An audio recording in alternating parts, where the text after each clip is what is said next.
Bago natin simulan ng kwento, please like and share the video at huwag na din kalimutang mag-subscribe.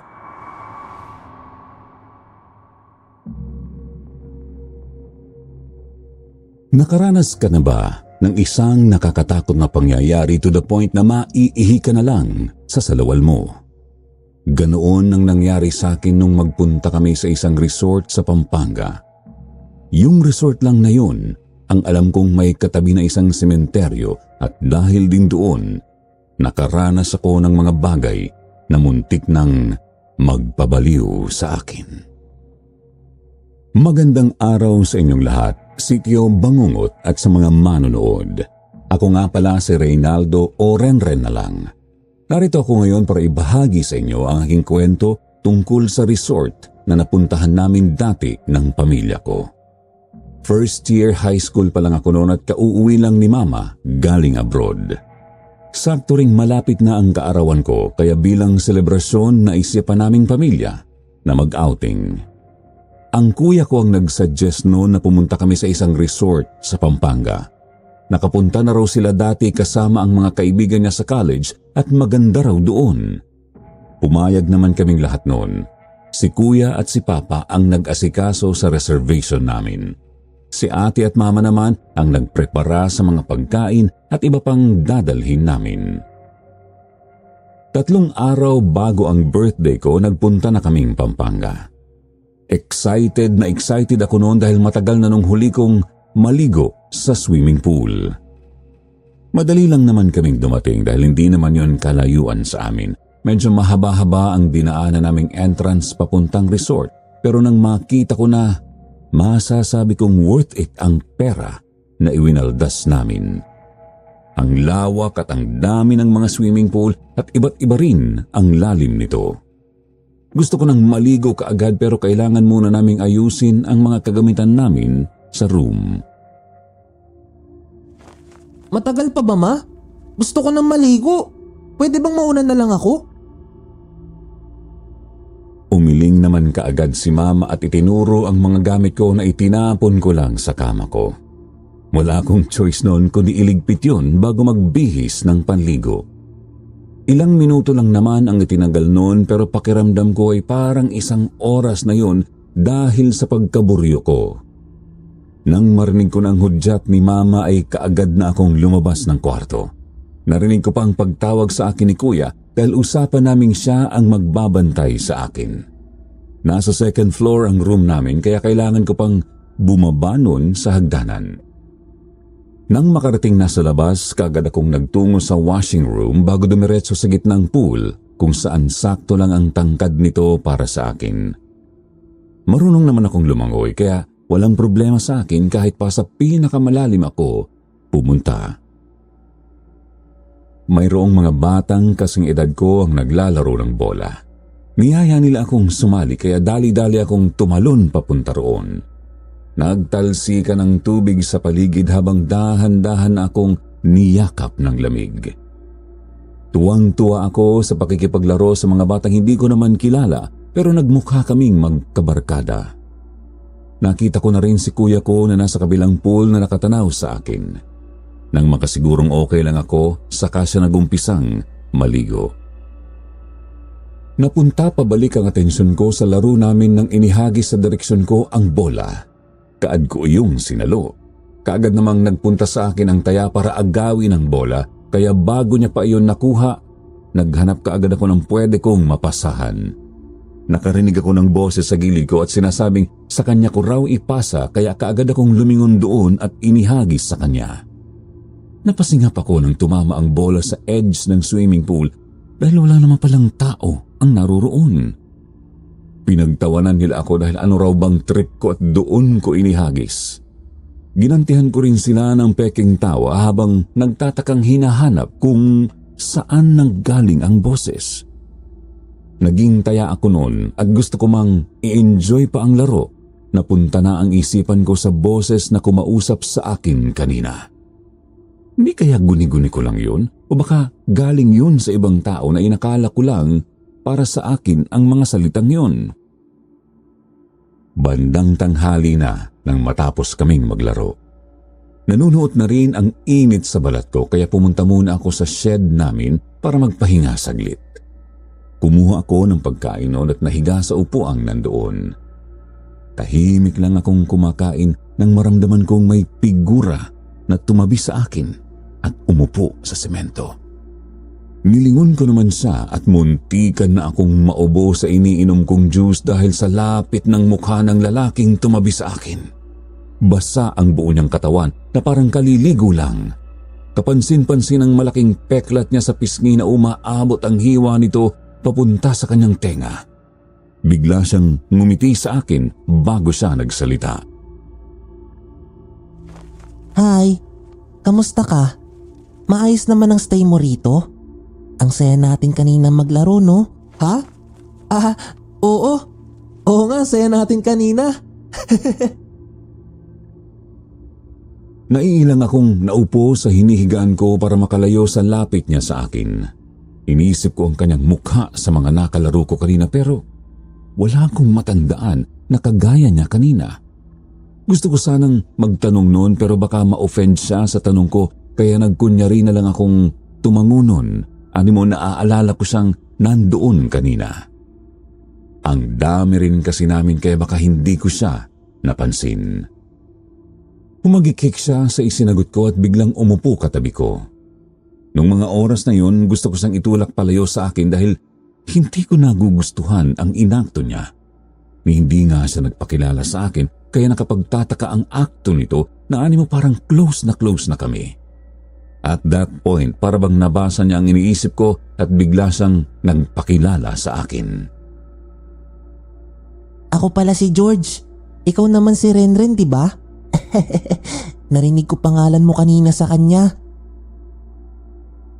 Itinuro ni George ang direksyon ng kuya kong abalang magpasikat sa mga babaeng nandoon.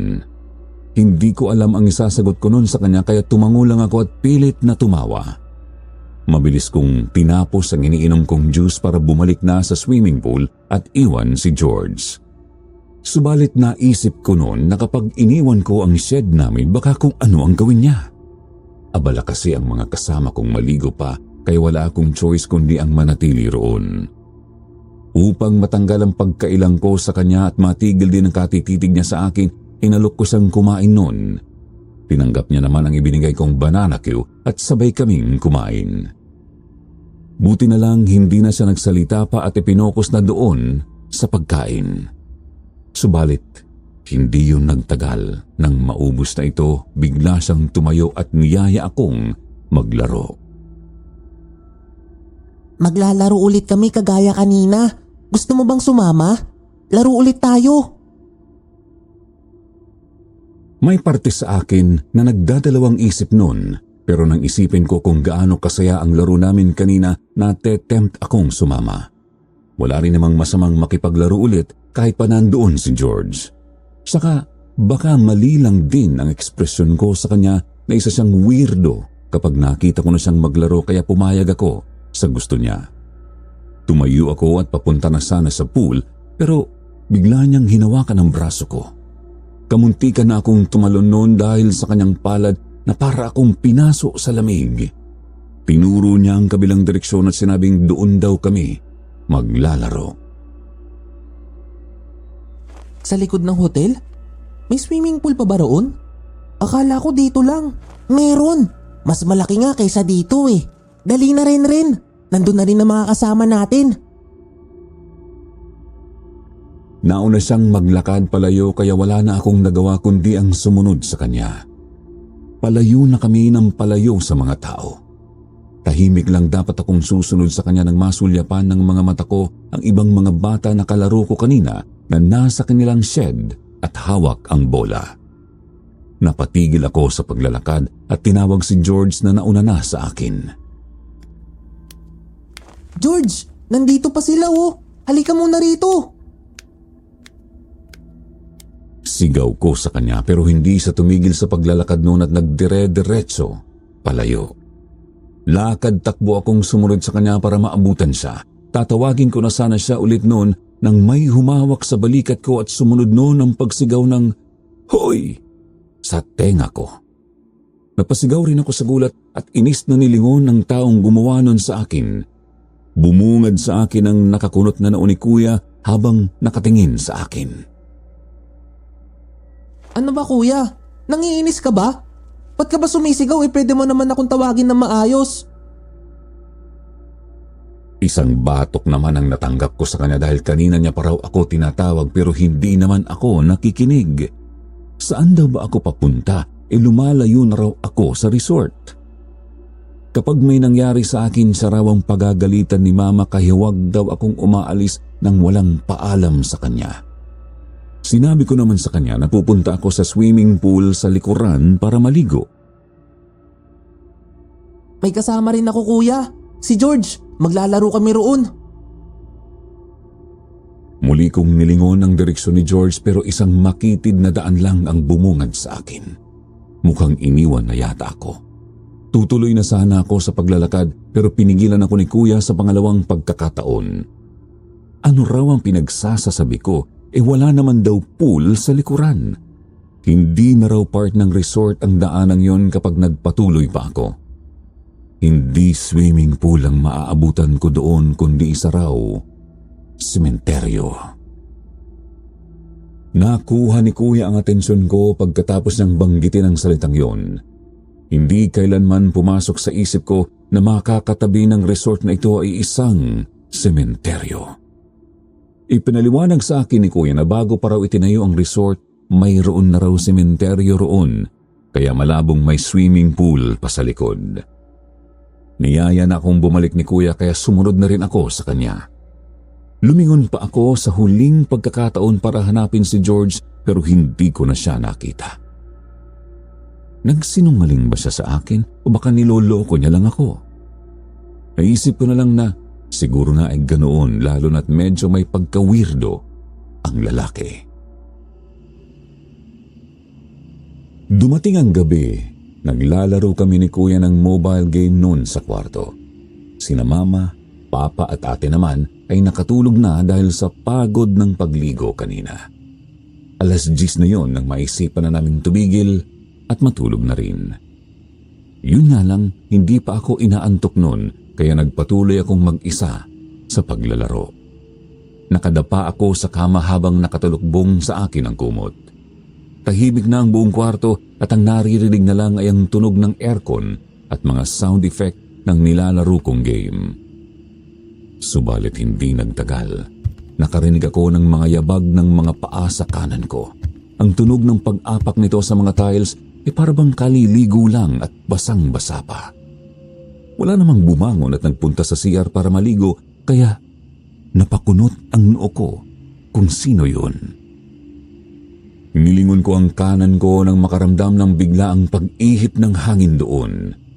Nausog kaagad ako palayo nang may isang mukhang sumalubong sa akin. Tumakas ang sigaw ko nang mapatitig ako sa mga mata niyang namumula at umiiyak. Ang kulay ng labi at pisngi nito ay singputla ng bawang at ang ilang hibla ng buhok ay nakakapit sa noo at basang-basa. Dahil katabi ko si Kuya, natamaan ko ang tagiliran niya sa biglaang paggalaw ko at siya ang muntik ng malaglag. Nagising siya dahil sa kaguluhang nagawa ko. Kaagad niya akong itinulak palayo sa kanya bago ako sinigawan kung bakit daw ako nag-iingay sa gitna ng gabi. Nagising din si Ate at si Mama dahil sa amin, subalit hindi ko muna yon inisip at muling dumutdut sa kanya habang nananatiling nakapikit ang mga mata. May multo kuya. May multo sa kwarto. Nandoon. Itinuro ko kaagad ang tabi ko habang ramdam na ramdam ang nginig sa aking labi at mga kamay. Dumadagundong din ang tibok ng puso ko na animo nagwawala dahil sa tumataas na kaba. Hinintay kong mag-react si Kuya pero isang batok lang ang natanggap ko sa kanya. Muli niya akong itinulak at sinabing wala naman daw siyang nakikita. Dahil doon napabukas ang mga mata ko at tama nga siya. Wala ngang multo roon. Wala nang nakagigimbal na mukhang nakita ko kani-kanina lang. Buong pagtataka akong dahan-dahang lumayo kay Kuya bago inikot ang tingin sa paligid. Hindi pa rin ako mapakali noon kaya binuksan ko ang ilaw. Nainis naman si ate sa ginawa ko dahil nasisilaw daw siya sa liwanag. Gusto ko pa sanang magprotesta noon pero wala akong nagawa dahil against silang tatlo sa gusto kong ipanatiling bukas ang ilaw. Pilit nila akong kinukumbinse na hindi totoo ang nakita ko pero hindi ko pa rin talaga kayang maging kalmado noon. Hindi naman ako matatakutin pero yun kasi ang unang beses na nakaranas ako ng ganoon kaya hindi ko kaagad siya maalis sa isipan ko. Hindi ko maipaliwanag kung totoo ba yun o gawa-gawa lang yun ang aking isipan dahil masyadong vivid ang pagmumukha nito.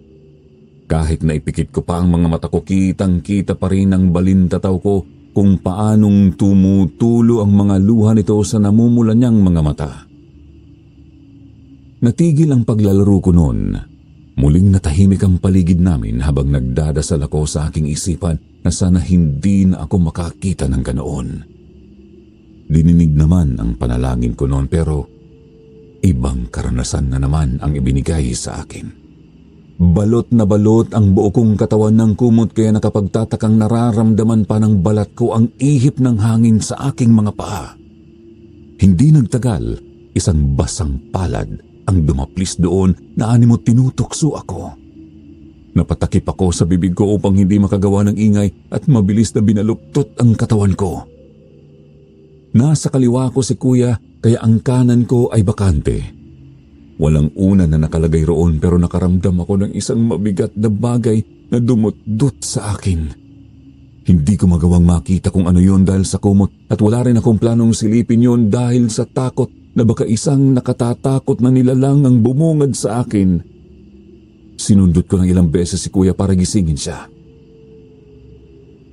Kuya, gising! May tumatabi sa atin! Gumising ka please! Bulong ko sa kanya na punong-puno ng diin. Namuo na rin ang pawis sa noo at likuran ko noon sa kaba at dahil na rin naiinitan na ako sa ilalim ng kumot. Gustuhin ko mang alisin ito, hindi ko magawa dahil sa takot. Imbis na tulungan ako ni kuya, siniko niya lang ako at isang pagpapahiwatig na ayaw niyang magpadistorbo sa kanyang tulog. Naiwan akong mag-isang mulat sa gabing yun. Mariit kong ipinikit ang mga mata at pinilit ang sariling makatulog sa gitna ng hindi ko mapakaling puso. Hindi ko alam kung anong oras na yun pero kahit papaano, nagawa ko ring makatulog. Nagising ako dahil sa marahang paglapat ni ate sa aking pisngi. Ako na lang mag-isa ang natutulog pa noon at lahat sila ay naghahanda na para sa pamamasyal na gagawin namin nung araw na yon. Tumangulang ako bilang ganti sa kanya at mabigat ang katawan na bumangon sa kama. Napansin ni ate ang katamlayan ng mukha ko kaya nagtanong siya kung may problema ba. Ako ang sabik na sabik sa outing na ito kaya bakit salungat na raw ang reaksyon ko ngayon? Wala lang to ate. Hindi lang ako nakatulog na maayos. Wala ka po bang napansin paggising mo kanina? Wala ba kaming ibang katabi ni kuya? Napakunot naman ang noo ni ate sa akin. Ani mo nag-iisip sa itinanong ko. Pagkatapos ay umiling siya. Kami lang daw dalawa ni kuya ang natutulog. Imposible rin namang may ibang tumabi sa amin dahil wala naman daw pumasok na ibang tao sa kwarto namin kagabi. Nakalak din ang pinto kaya hindi talaga makakapasok ang sino mang may balak na sumubok. Tumango naman ako bilang sagot at hindi na nagtanong pa ulit dahil alam kong hindi rin sila maniniwala kapag sinabi kong mayroon akong naramdamang tumabi sa akin kagabi bukod kay kuya. Bababa na sana ako noon sa kama nang may ilinagdag si ate sa sinabi niya. Mayroon daw lalaki na kaedad ko ang naghahanap sa akin kanina. Natutulog pa ako noon kaya umalis lang din daw ito kaagad. Sino raw? Ba't niya ako hinahanap? May kailangan ba siya sa akin? Nag-isip naman ako ng mga kaedad kong nakausap ko kahapon at ang pumasok lang sa isip ko ay ang mga nakalaro ko ng bola kahapon sa pool at si George. Ewan ko ba pero bigla na lang nagtaasan ang balahibo ko noon nang maalala ko ang pangalan niya. Kaagad kong hinaplos ang braso ko upang mawala ang kilabot na nararamdaman ko. Ang sinagot naman ni ate sa akin ay hindi raw binanggit ng lalaki ang pangalan niya pero nakalaro ko raw siya kahapon. Napatango naman ako noon at tuluyang nakumbinsi na baka nga isa sa kanila ang pumunta rito para yayain ulit akong maglaro. Nagprepara na ako noon para sa magiging lakad namin. Pagkatapos namin kumain lahat, lumabas na kami ng hotel para mamasyal sa labas ng resort. Nahuli ako noon sa paglalakad dahil mayroon ba akong biniling inumin noon. Susunod na sana ako nang may isang batang tumatakbo papunta sa direksyon ko. Natigilan kaagad ako nang makilala ko kung sino yun. Si George. Basang-basa ang buo nitong katawan kagaya kahapon na animo kakaahon lang. Ang suot din nitong shorts ay katulad lang din ng kahapon kaya napaisip tuloy ko kung nagbihis ba ang lalaking ito. O baka ibinalik niya lang talaga ang sinuot na short kahapon para iwas sa madaming labahin. Ren, bakit mo ko iniwan kahapon? Di ba sabi ko maglalaro tayo? Bakit mo ko iniwan? Di ba sabi ko maglalaro tayo? Napakunot ang noo ko na magpaulit-ulit ang tanong niya sa akin. Hindi kaagad ako nakasagot dahil nabahala ako sa tingin na ibinibigay niya sa akin. Sa lubong ang kanyang mga kilay na animo galit sa akin pero nakangiti naman ang kanyang labi. Hindi ko alam kung paano ko ipapaliwanag ang salungat niyang ekspresyon. Iniwas ko na lang ang tingin ko bago napakamot sa aking batok. Kasi tinawag kasi ko ni kuya eh. Tsaka hindi na rin kita nasundan kaya hindi na lang ako tumuloy. Ganun ba? Yung kuya mo pala ang dahilan. Oo. Aalis na rin pala ako, George. Naghihintay na kasi sila sa akin. Mamamasyal pa kami eh. Bye. Hindi ko na siya hinintay pang sumagot at nagmamadali ng lumayo sa kanya. Alam ko na may pagka-weirdo si George pero mas dumoble yata ito ngayon to the point na ang katawan ko na ang nagsasabing lumayo sa kanya. Nang marinig ko siyang tinatawag ang pangalan ko, hindi ako nakinig at mas binilisan pa ang paglalakad hanggang sa tuluyan na nga akong tumakbo. Naabutan ko ang pamilya ko na naghihintay na sa akin sa labas. Kaagad kaming sumakay sa sasakyang pinara nila. Si kuya na katabi ko ay napatingin sa gawi ko at itinuro ang mukha ko. Bakit daw putlang-putla ako animo nakakita ako ng multo? Napahawak naman ako sa sarili kong mukha at doon ko lang naramdaman ang panlalamig ko. Doon ko lang din napansin ang nagdadabog kong puso sa kaba. Wala lang to kuya. Huwag mo na lang pansinin. Saan nga ulit tayo pupunta? Nagkunwari na lang akong nakalimutan ang lugar na pupuntahan namin para baguhin ang topic namin. Ayokong pag-usapan si George dahil pakiramdam ko ay lalong sasama ang pakiramdam ko. Nag-enjoy naman ako sa lakad namin pero hindi ko pa rin maalis si George sa isipan ko dahil naaalala ko siya from time to time. Pakiramdam ko kasi ay may nakamasid sa akin kahit na alam kong wala namang tumitingin sa akin. Dahil na rin siguro sa pangyayari kagabi kaya hindi ako mapakali. Bandang hapon na nang makauwi kami. Sa mga oras na ito dapat mataas pa ang energy ko pero parang ninakaw lahat ng lakas sa katawan ko at gusto ko na lang noong magpahinga. Kasabay ko si kuya sa pag-akyat papunta sa room namin nang bigla na lang may bola na lumipad sa direksyon namin at natamaan ang ulo ni kuya. Nawala siya sa balanse at muntika nang mahulog sa hagdan kung hindi ko lang nahawakan ang braso niya. Kuya, okay ka lang ba? Gago, saan galing ang bola na yun? Lumapit din si mama sa amin at tinulungan si kuya. Ako naman ay hinanap kung sino ang pwedeng humagis ng bola. Hindi kalayuan, mayroong isang figura na tumatakbo palayo sa direksyon namin. Kaagad akong bumaba sa hagdanan at tumakbo para sundan kung sino man yun, subalit maraming tao ang nasa labas, kaya hindi ko rin mapunto kung nasaan na siya. Ang kulay lang ng shorts ang nakita ko kaya hinanap ko ang may ganoong kulay ng pambaba. Habang naglalakad sa gilid ng pool, may naramdaman akong presensya sa gilid ko. Bago pa man ako makalingon, tinulak na ako nito dahilan para malaglag ako sa pool. Marunong akong lumangoy at kaya kong umahon doon pero may naramdaman akong mga kamay na humahawak sa paa ko. Hinihila niya ako pababa kaya hindi rin ako makaahon. Pinapadyak ko ang mga paa ko para alisin ang nakahawak pero humihigpit lang ang hawak nito. Tulong! Tulungan niyo ako! Tulong! Halos hindi ako makasigaw noon dahil pumapasok ang tubig sa bibig ko. Natataranta na ako ng sobra.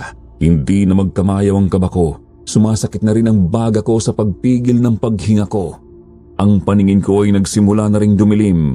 Hindi ko na makita ng maayos ang taong tumalon malapit sa akin at humila sa akin paalis ng pool.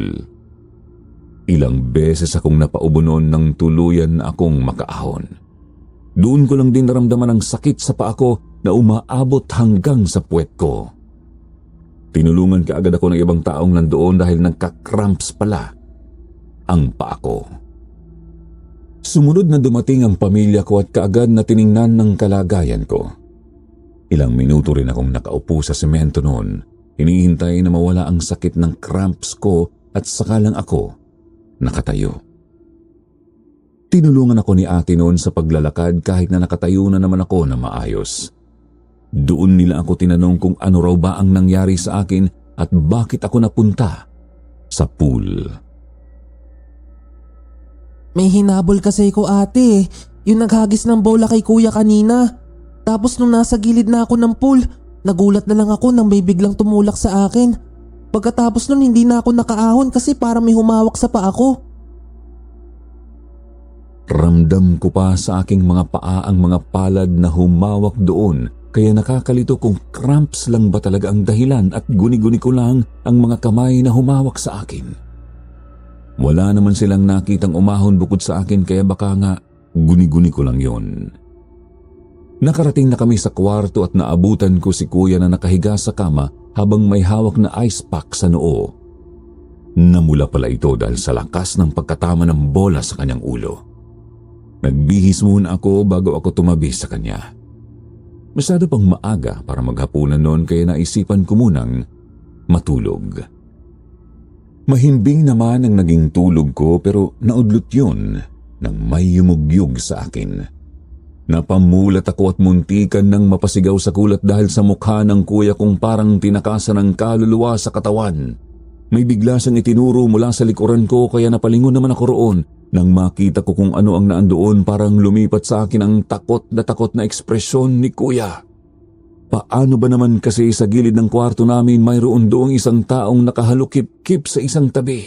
Nakayakap siya sa sariling tuhod at nakabaon ang mukha sa pagitan nito. Wala siyang suot na damit at puro shorts lang. Kaagad kong nakilala ang nagmamay-ari ng shorts na yon.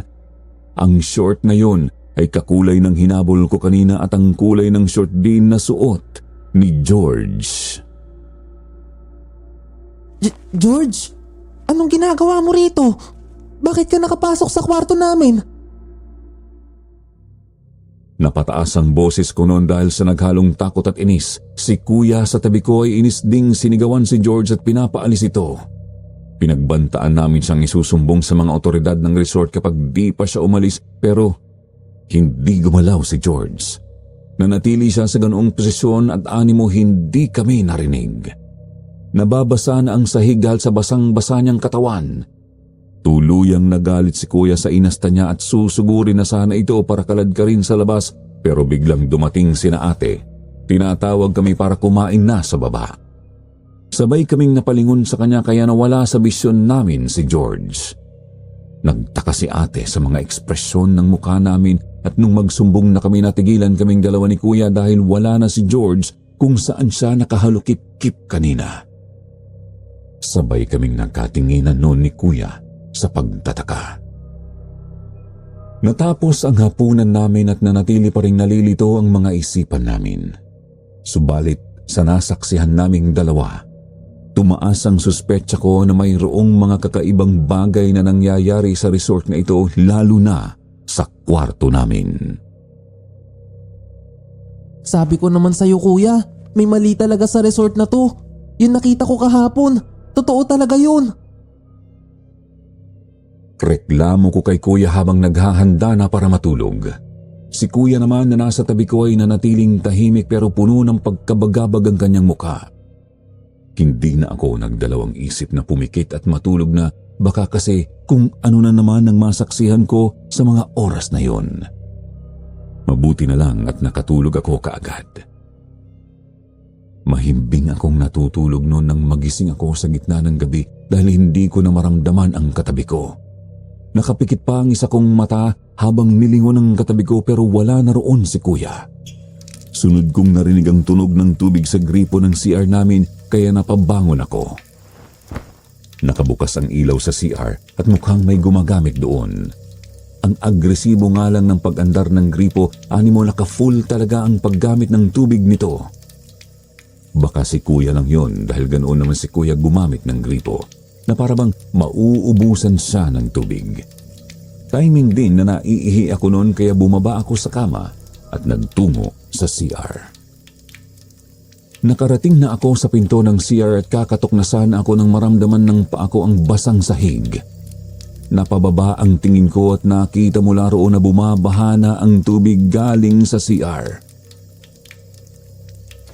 Uy kuya, yung tubig umaapaw na. Patayin mo na yung gripo. Baka mamaya pagalitan ka ni mama. Naghintay ako ng isasagot niya pero purong katahimikan lang ang sumagot sa akin bukod sa nagraragasang tubig ng gripo. Doon na ako kumatok sa kanya. Ilang beses ko itong kinatok at may balak sanang buksan ang pinto pero ayaw nitong mahila pabukas. Pilit kong hinihila yun kasi hindi naman siya nakalak pero parang may bagay sa kabilang parte ang nakahawak at pinipigilan akong mabuksan ito. Ang akala ko si kuya lang yun na nasa loob at hinahawakan ng doorknob. Huwag mo nga akong pinaglalaroan kuya at patayin mo na yung tubig dyan. Hindi pa rin talaga siya sumagot at hindi pa rin tumitigil ang pagbaha ng tubig. Nag-alala na ako roon kasi paniguradong mapapagalitan kami ni mama. Hindi ako bumitaw sa doorknob at hinila ito ng buong puwersa hanggang sa maramdaman ko itong gumaan. Hinila ko pa ito ng isang beses at doon na nagbukas ang pinto. Kamuntikan pa akong matumba dahil sa lakas ng pagkakahila ko.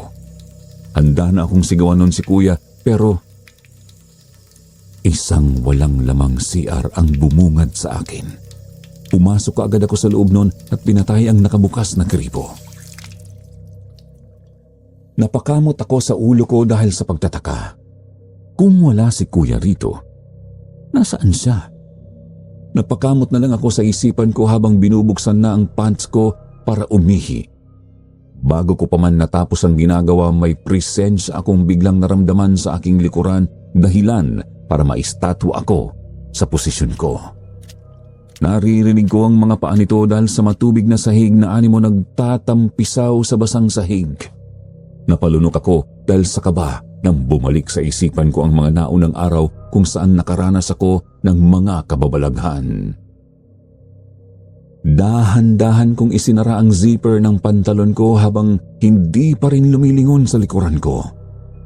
Napakagat ako sa sariling labi ng mastak ang zipper ko kaya hindi ko kaagad ito maisara.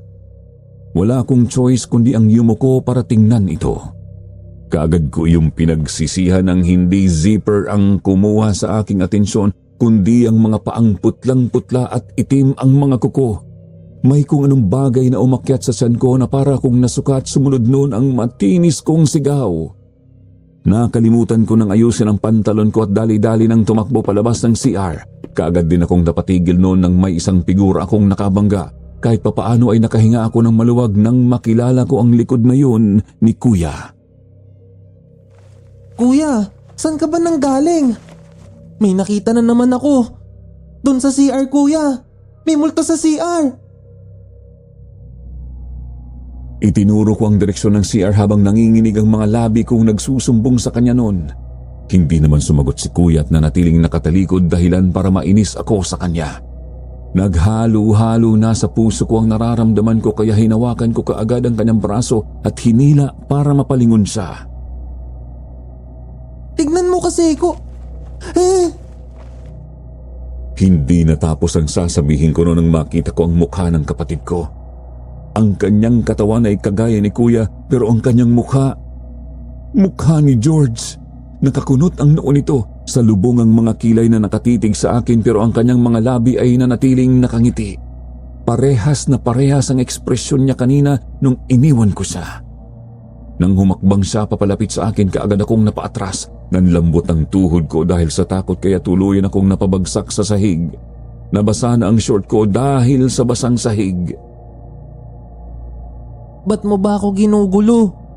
Lumayo ka sa akin. Lubayan mo ko. Ayoko sa'yo. Napatakip na lang ako sa mga mata ko upang hindi makita ang papalapit niyang mukha sa akin. Tuluyan na akong naluha at handang sumigaw para humingi ng tulong pero may boses na pumasok sa aking tenga. Kasunod nun ang maiinit na palad sa aking mga balikat at niyuyugyug ako ng malakas. Napamulat ang mga mata ko at bumungad sa akin ang mukha ni Kuya na puno ng pag-aalala. Nasa kama na ako noon at nakahiga pero ramdam ko pa rin ang basa kong shorts. Umiling naman kaagad si Kuya at sinabing kanina pa raw ako binabangungot.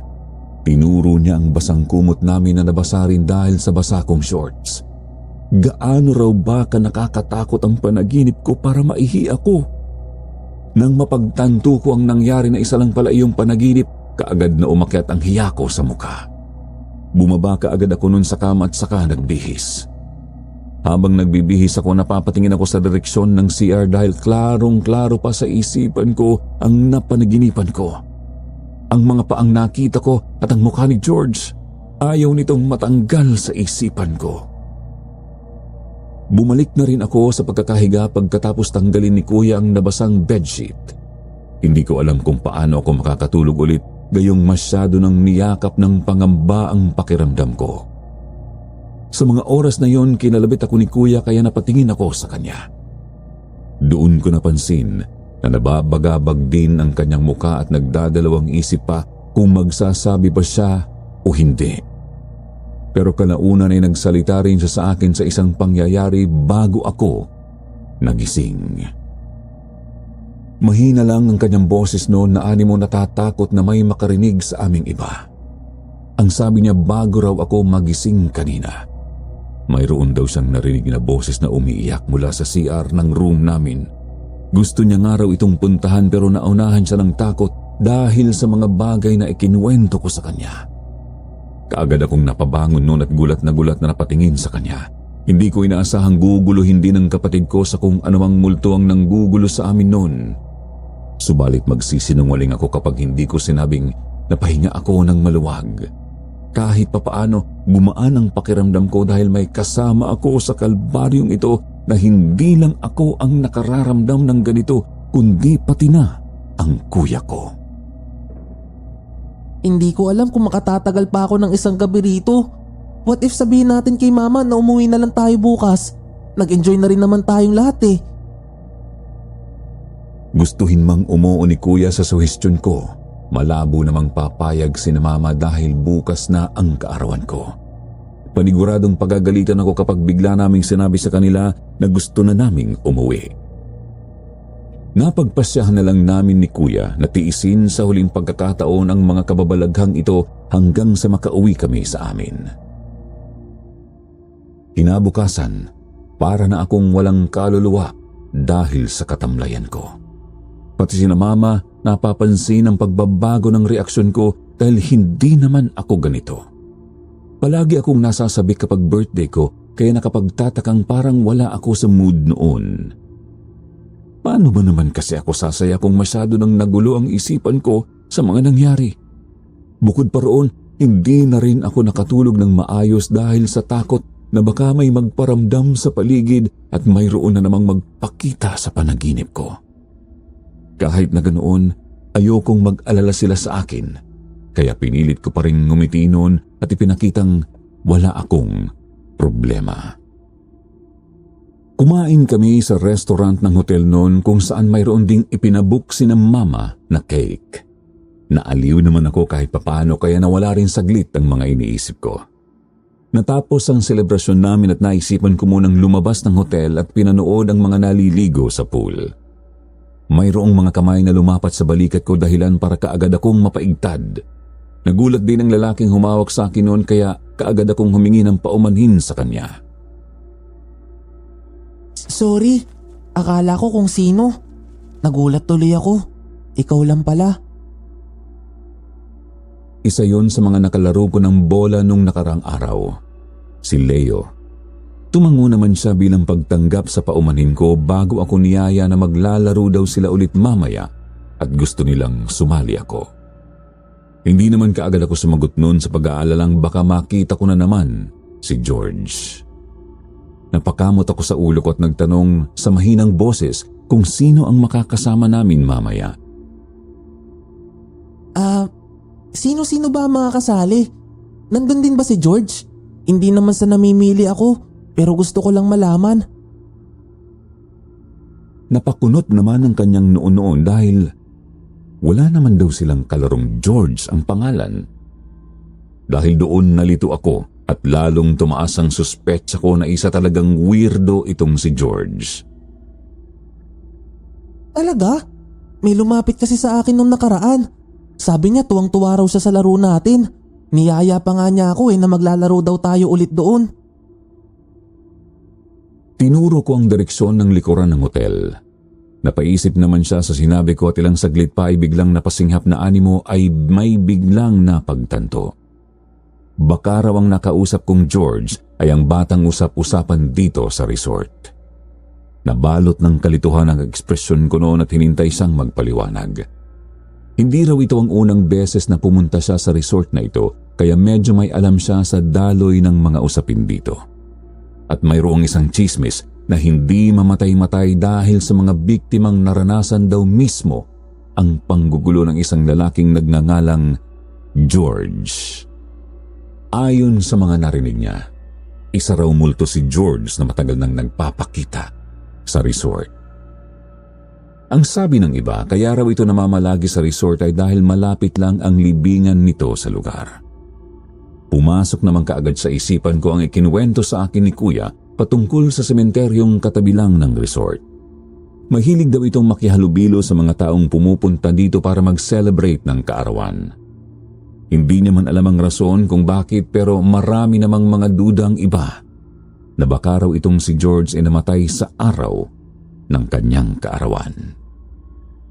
Palagi itong nagyayayang maglaro sa mga natitipuhan niya at namimilit kapag tumatanggi ang kausap niya.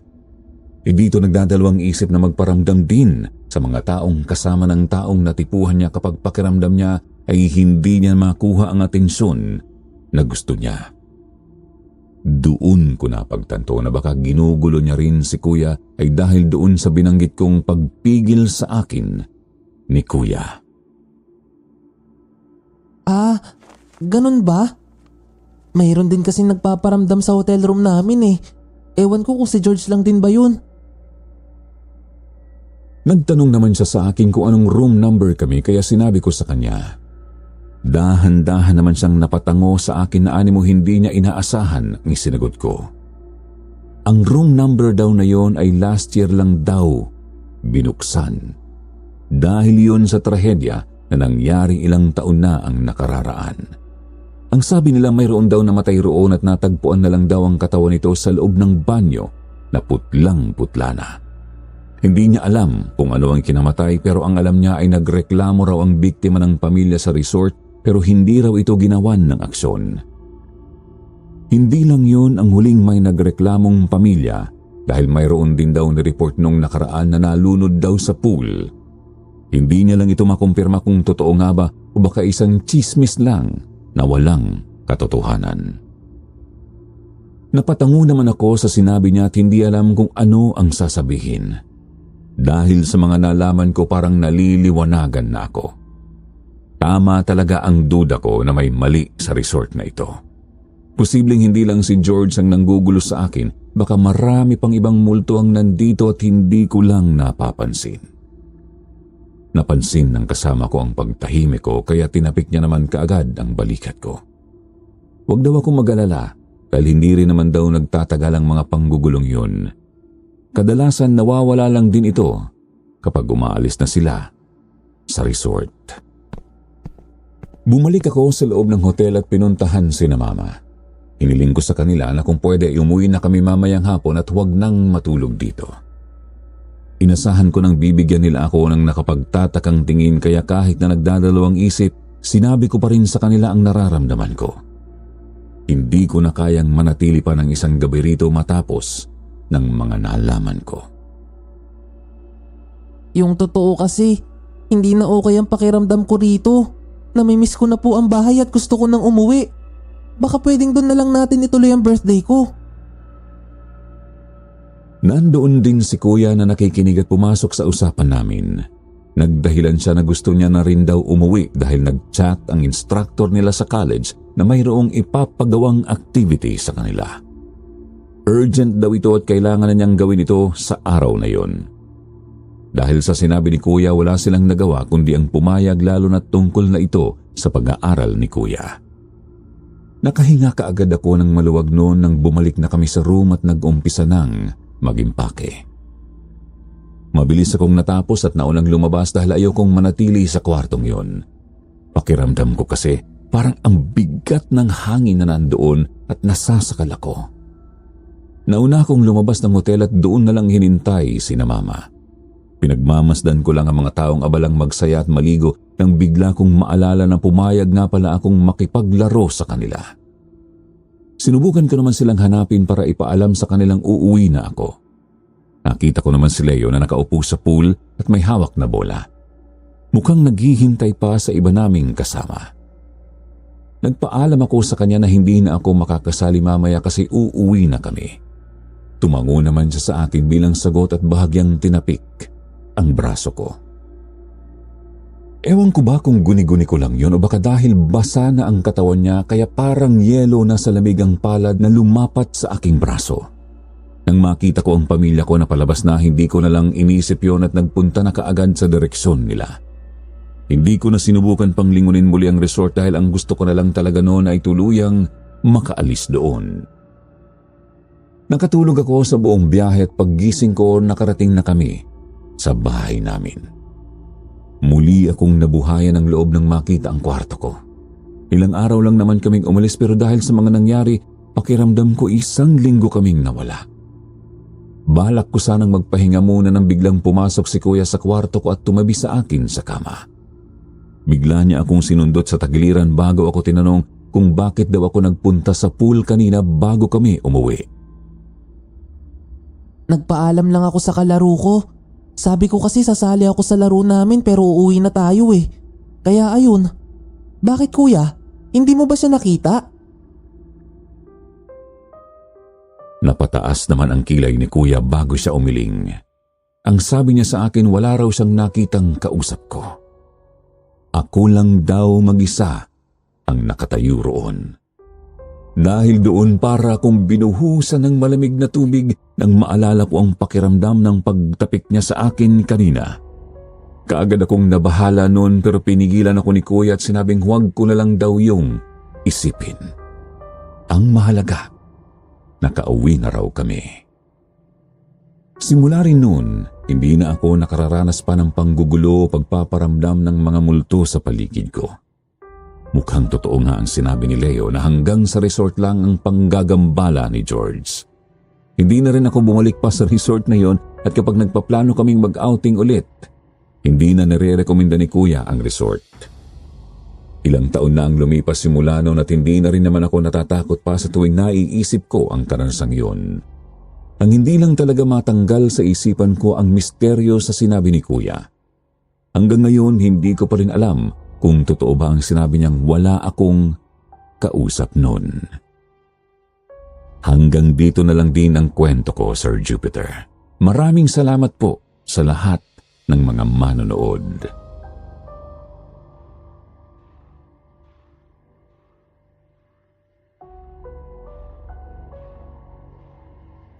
At ngayon tapusin natin ang episode na ito sa pamamagitan ng inyong paboritong shoutout portion. Shoutout kay Sky ng Pampanga, Esmeralda Pardinilla, Nelia Tijano, Mitch Blog, Desiree Torres de los Santos, Telma Bermudez, Roxy Pedzold, Christian Jane Damayo, Geo Limbaga at Siesta Enyigo. Special shoutout naman kay Kiar Sa, nakikinig mula pa sa Hong Kong. Sa mga hindi po nabanggit, kayo naman ang susunod naming babatiin sa susunod na episode. Huwag niyo pong kalimutang mag-reply sa ating shoutout box na nasa comment section para ma-shoutout ang inyong mga pangalan. Muli po mula sa bumubuo ng kwentong Takipsilim, Sitio Pangil at Sitio Bangungot. Ito po ang inyong lingkod, Jupiter Torres, nagpapasalamat.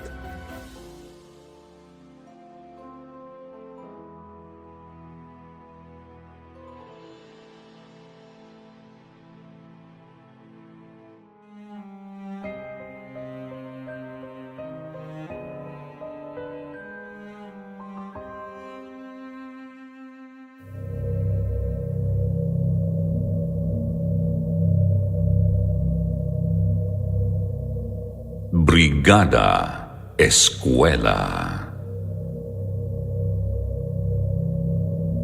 Magandang araw po, Sir Jupiter, at sa mga tagapakinig ng Sitio Bangungot. Ang lugar po namin ay sakop ng Calabarzon. Ito pong experience namin ay nangyari noong nagbrigada eskwela kami taong 2009. Mag-grade 2 pa lang ang panganay ko noon.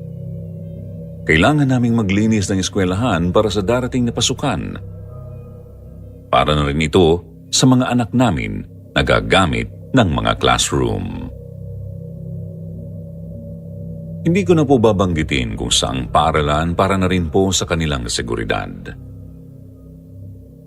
Doon po sa eskwelahan na yon ay may malaggubat sa likurang bahagi. May mga naglalakihang puno po doon ng mahogani at mangga. Walang nagpupunta sa lugar na yon kasi bali-balita na laging nababati ng mambabati na nilalang na hindi nakikita ang mga bata. Palagi na lang daw nagkakasakit ang mga batang nagagawi roon, kaya todo sa paliwanag at paalala ang mga guro sa mga magulang. Kabilin-bilinan nila na pagsabihan ang mga anak namin na huwag papuntahin doon ang mga bata. Ayon sa kwento ng naka-experience na may naninirahan daw doon na kakaibang nilalang. Malaki raw ito, maskulado, pero ang mukha raw ay nasa dibdib. Tinawag nila itong Elephant Man dahil nahahawig raw po ang mukha nito sa elepante. Mahilig raw po sa mga bata ang nilalang na ito dahil mga bata ang pinagpapakitaan. Hindi pa namin yun nakikita. Pero dahil ayaw kong maranasan ng anak ko ito, panay ang bilin ko sa kanya na huwag maglalaro sa likurang bahagi ng kanilang eskwelahan.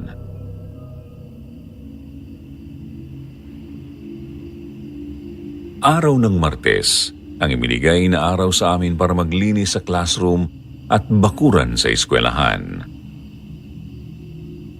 Isinama ko ang anak ko dahil nga walang mag-aalaga sa kanya sa bahay.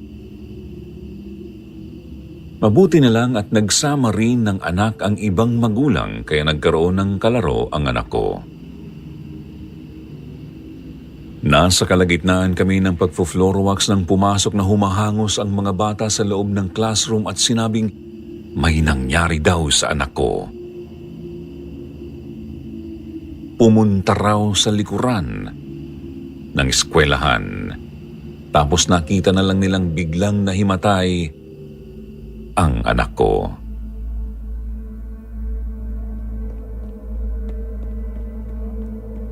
Nagmamadali kong pinuntahan ang anak ko. Sinamahan pa nila ako doon sa likod ng paaralan para ituro kung saan mismo nagpunta si Mia. Sobrang kaba ko nun kasi alam kong delikado doon kaya nagtataka ako kung bakit pumunta doon ang anak ko. Alam ko namang marunong siyang bilinan pero nagpunta pa rin. Medyo nainis ako sa kanya. Pagdating namin sa lugar, nakita kong nakahandusay si Mia sa tabi ng malaking puno ng mangga. Binuhat ko agad siya at ginising pero hindi siya magising. Nalilito na ako dahil sa sobrang kaba. Hindi ko alam ang gagawin. Nablangko pa ang utak ko nang makaramdam ako ng kakaiba sa lugar. May malamig na hangin na sumama sa normal na hangin. Nagtaasan ang balahibo ko. Pakiramdam ko may ibang nilalang sa paligid na nakatingin sa amin. Hinagilap ko ng tingin pero wala naman akong nakita. Pero may narinig akong tumatawa. Malaki ang boses niya. Parang malaking lalaki, pero hindi nakakatakot ang boses niya. Parang ang gaan sa pakiramdam. Parang gusto mo lang makipagkwentuhan na parang makakalimutan mo ang mga problema. Nawala ako sa ganoong pag-iisip nang yugyugin ako sa balikat ng isa sa mga magulang na kasama ko. Doon ako napabalik sa realidad. Sinabihan nila ako na dalahin na agad sa ospital ang anak ko at agad ko namang ginawa yun.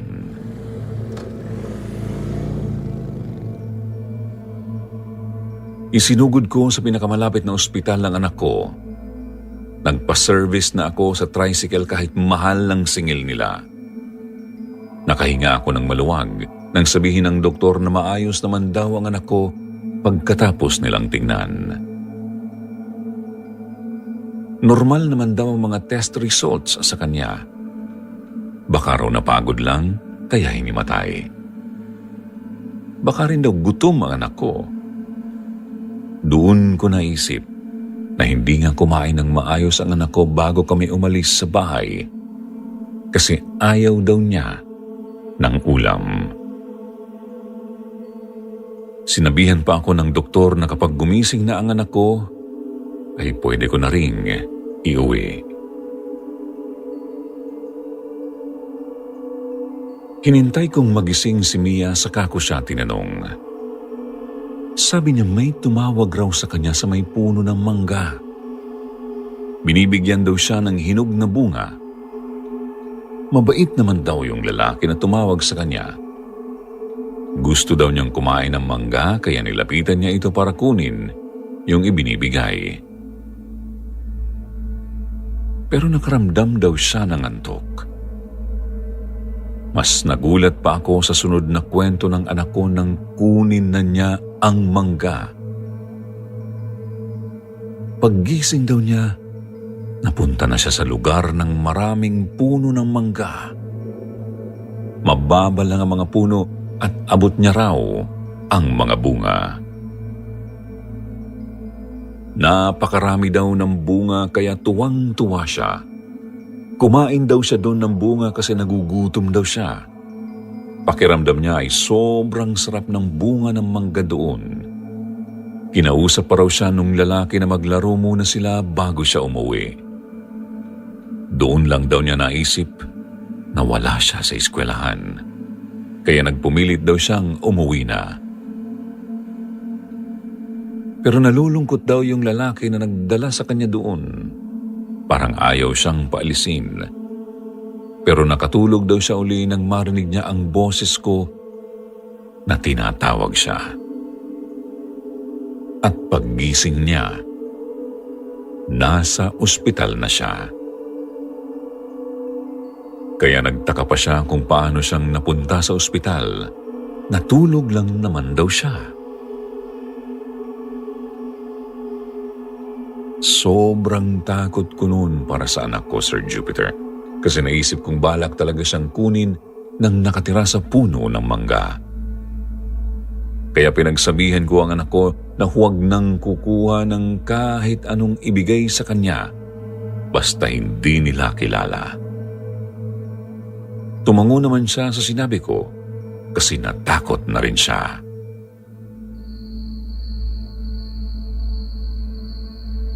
Kinagabihan nang nasa bahay na kami, nilagnat na si Mia. Sobrang taas ng lagnat na pati katawan niya ang nanginginig. Panay ang punas ko sa kanya ng bimpo na binasa ko sa maligamgam na tubig. Gusto ko siyang ibalik sa ospital, kaya lang wala nang bumibiyahe sa amin kapag gabi na. Kaya inalagaan ko na lang siya at binantayan. Pinakain ko siya at pinainom ng gamot. Nagtataka pa ako noon kung bakit kung kailang nasa bahay na kami, saka pa siya nilagnat ng ganon. Kaya lalo akong natakot noon. Mag-aalas 3 na ng madaling araw, saka lang bumaba ng kaunti ang lagnat niya. Kaya nakaidlip na rin ako. Nanaginip ako na nasa gubat daw ako. Nakatayo lang ako at tinatanaw ko si Mia na naglalakad papunta sa puno ng mangga. Maya-maya ay tinatawag niya ako at humingi pa siya ng tulong. Pero kapag naglalakad na ako papalapit sa kanya ay mas lumalayo siya sa akin. Hindi naman siya naglalakad, pero lumalayo siya. Parang may naglalayo sa aming dalawa. Kahit anong takbo ko papunta sa kanya ay mas lalo siyang lumalayo. Hanggang sa napagod na lang ako pero narinig ko pa rin ang iyak at pagmamakaawa ni Mia na iligtas ko siya. Nagising ako na umiiyak kasi akala ko totoo. Mabuti na lang at panaginip. Nakita ko ang anak ko na natutulog sa higaan niya. Tiningnan ko siya uli kung nilalagnat pa. Bumaba na talaga ang lagnat niya, kaya nawala na ang aking pangamba.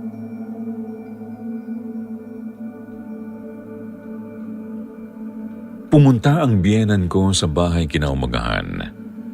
Kapitbahay lang naman namin sila. Tuwing umaga talaga siyang nagpupunta sa bahay para dalhan ng almusal ang anak ko. Alam niya kasing maselan talaga sa pagkain si Mia. Pihikan siya, namimili ng kakainin, pero kapag ang lola niya ang nagbigay, kinakain niya. Nang malaman niyang kagagaling sa lagnat ni Mia, mas nag-alala siya kaysa sa akin. Sinamahan na niya ako sa pagbabantay kay Mia. Kaagad niyang pinuntahan sa kwarto ang anak ko para pakainin, pero pagpasok pa lang niya sa kwarto, natigilan na siya. Tinawag niya ako at pumunta kami sa kusina. Doon niya ako kinausap. Tinanong niya ako kung sino raw yung lalaking malapad ang muka na parang elepante ang itsura na nasa kwarto ng anak ko. Bakit daw may bisita kaming ganun? Saan daw yun galing? Kinilabutan ako sa sinabi ng biyenan ko. Sinabi ko sa kanya na wala kaming kasama ni Mia sa bahay.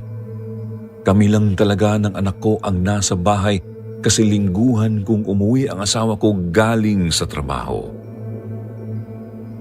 Dahil sa pagtataka, binalikan namin ang kwarto para tingnan ang sinasabi niya kasi pinipili talaga niyang may nakita siyang kakaibang tao sa kwarto. Pagkapasok namin sa silid, sinabi ng biyenan ko, wala na raw yung lalaki. Baka raw umalis na. Pero nagtataka naman ako kung aalis yun, sana ay narinig ko ang yabag niya kasi kahoy naman ang sahig ng bahay namin. Bigla kong naalala ang usap-usapan na nilalang sa eskwelahan. Ganun-ganon ang itsura noon base sa paglalarawan ng mga nakakita na. Dahil mahimbing naman na natutulog ang anak ko, doon kami nag-usap ng biyenan ko sa sala. Pinakwento niya sa akin kung anong nangyari kay Mia, bakit daw nilagnat ang bata. Paborito niyang apo ang anak ko at kapag may sakit talaga si Mia, ay sumusugod talaga siya sa amin at siya ang nagbabantay kay Mia. Kinwento ko sa biyenan ko ang nangyari sa aking anak. Nang malaman niyang nagpunta si Mia sa likuran ng eskwelahan nila, dali-dali niya akong sinabihan na dalhin ang anak ko sa albularyo. Baka raw nabati ang anak ko. Alam din ng biyenan ko ang kwento sa malaggubat na lugar sa eskwelahang yun. Ako lang talaga ang hindi nakakaalam dahil hindi naman ako purong taga roon sa kanila. Kahit naririnig ko na ang kwento ng Elephant Man, hindi ko masyadong binigyan ng pansin. Tiwala akong hindi mararanasan ng anak ko ang naranasan ng ibang bata kasi marunong pagsabihan si Mia. Matured siyang mag-isip.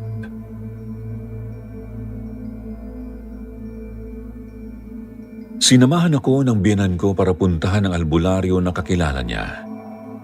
Ginising ko si Mia para sabihing aalis kami. Nakailang gising ako sa kanya pero hindi siya gumigising. Bigla na akong kinabahan. Alam kong hindi na normal yun dahil madaling gisingin ang anak ko. Gusto ko nang magwala pero pinipigilan ako ng aking biyenan. Wala raw yun maitutulong. Naiiyak na ako noon at sinabihan niya akong igayak na si Mia. Nagmadali naman akong kumilos. Habang naggagayak ako, panay ang hawak ng biyenan ko kay Mia.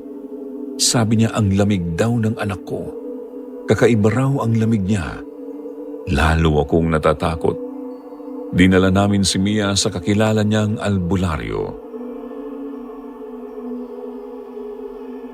Pagdating namin dun sa bahay ng albularyo, nagulat ako dahil medyo bata pa pala ang manggagamot. Nagpakilala siya sa amin bilang Andeng. May kasama rin siya noon na babae na Lily daw ang pangalan. Ikinuwento ko sa kanila ang nangyari sa anak ko at hindi naman sila nagdalawang isip na tulungan kami. Nang tiningnan nila si Mia, agad nila akong sinabihan na wala raw ang kaluluwa ng anak ko sa katawan niya. Nagsagawa sila ng ritual para mahanap ang anak ko. Nagpausok sila sa loob ng bahay habang nag-uusal ng dasal. Maya-maya ay sinabi ni Andeng na dinala daw ang anak ko ng isang kakaibang nilalang. Sa paglalarawan niya ay tumugma na naman ito sa nilalang na nakatira sa likuran ng eskwelahan. Nasa lugar daw na maraming puno na namumunga ng iba't ibang prutas ang anak ko. Umiiyak siya kasi gusto na niyang umuwi. Pero hindi siya pinapayagang umalis ng bantay doon. Kailangan daw naming sunduin ang anak ko. Lalo akong natakot. Wala akong kaalam-alam na hindi ko na pala kasama ang anak ko. Akala ko ay mahimbing lang siyang natutulog. Hindi ko alam na may nangyayari na palang masama sa kanya. 2:00 na ng hapon noon. Nagmadali kaming bumalik sa eskwelahan. Iniwan namin ang biyenan ko sa Kasimiya sa bahay ng albularyo. Kaming 3 lang nina Andeng at Lily ang nagpunta. Dahil may mga nagsasagawa pa ng paglilinis, may nakausap pa kaming teacher. Nakapagpaalam kami na kung pwede ay magsagawa ng pagdarasal sa likuran ng eskwelahan. Alam naman nila ang kwento ng lugar na yon kaya pumayag sila. Sinabihan lang kami na sikaping hindi malaman ng iba ang gagawin namin para hindi magkaroon ng eskandalo. Nang makarating kami sa mapunong likod ng eskwelahan, ramdam ko na ang mabigat na pakiramdam sa lugar. Pakiramdam ko rin ay napakalayo ng puno ng mangga kahit na ilang metro lang naman ang layo nito sa bungad. Habang lumalapit kami, ay napansin akong may kakaiba sa puno ng mangga. Mas marami ang mga tuyong dahon nito.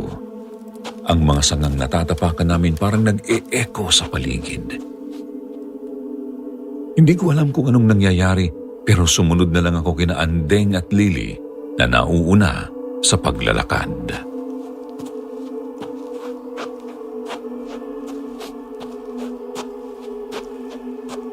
Medyo matagal na kaming naglalakad pero pansin namin na ang tagal naming makarating sa puno ng mangga. Narinig ko ang sinabi ni Andeng na nilalayo ng nilalang ang puno ng mangga. Talagang gusto nitong kunin ang anak ko. Nagsimula na naman akong umiyak at nagmakaawa na sa nilalang na kumuha sa anak ko na sana ay ibalik na niya ito. Pinakalma naman ako ni Lily at sinabing gagawin nila ang lahat para mailigtas si Mia. Maya-maya ay inilabas niya ang suot na kwintas.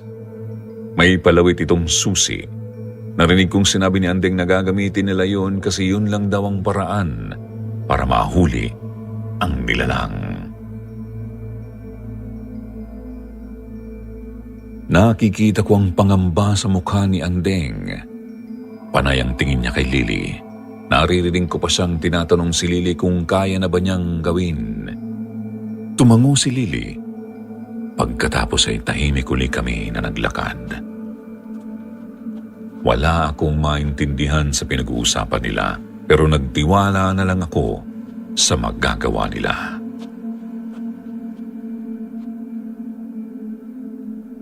Maya-maya ay huminto na kami sa paglakad.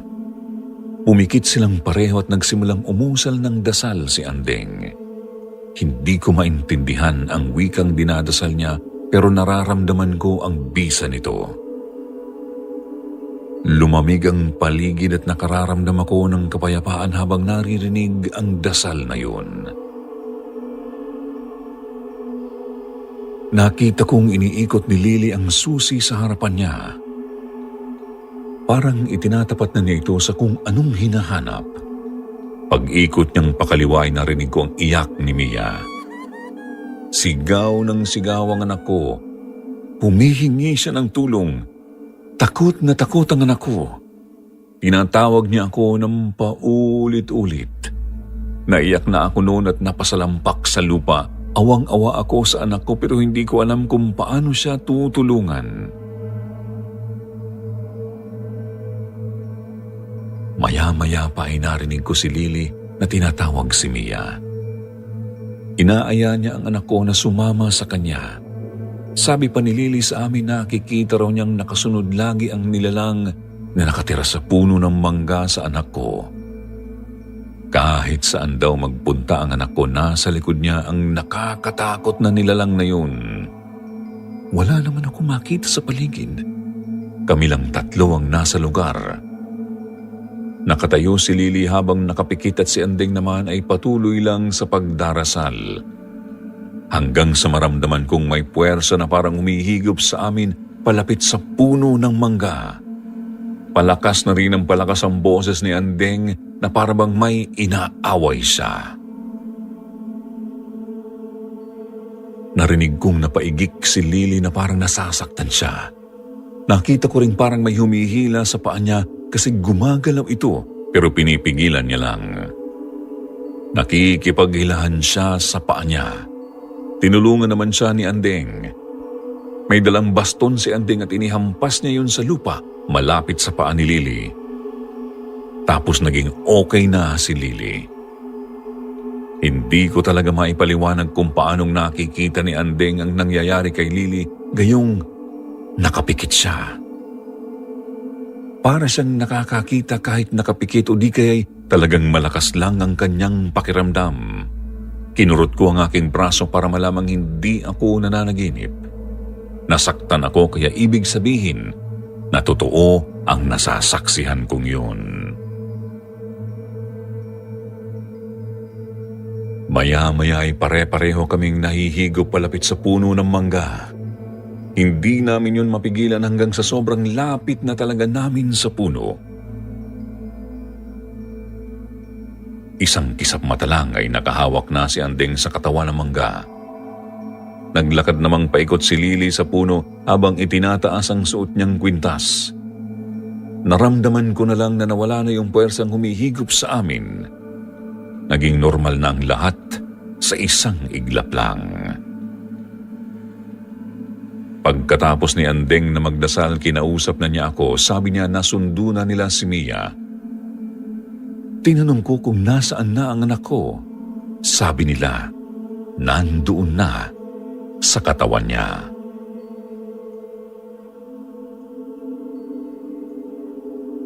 Bumalik agad kami sa bahay ng albularyo. Tuwang-tuwa ako nang makitang nakaupo na ang anak ko at nag-uusap na sila ng lola niya. Bungad sa akin ang biyanan ko pagkapasok ko ng bahay ng albularyo, gising na raw si Mia.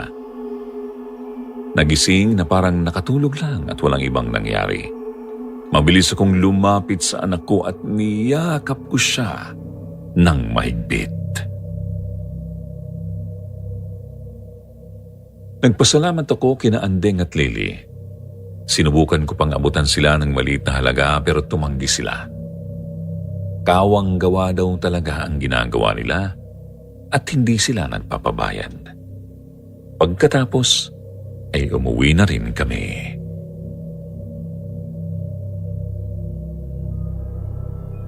Nag-uusap kami ng biyanan ko. Sabi ko kasi magdadala ako ng kahit anong pwedeng dalhin kahit prutas doon sa dalawang babae na tumulong sa amin.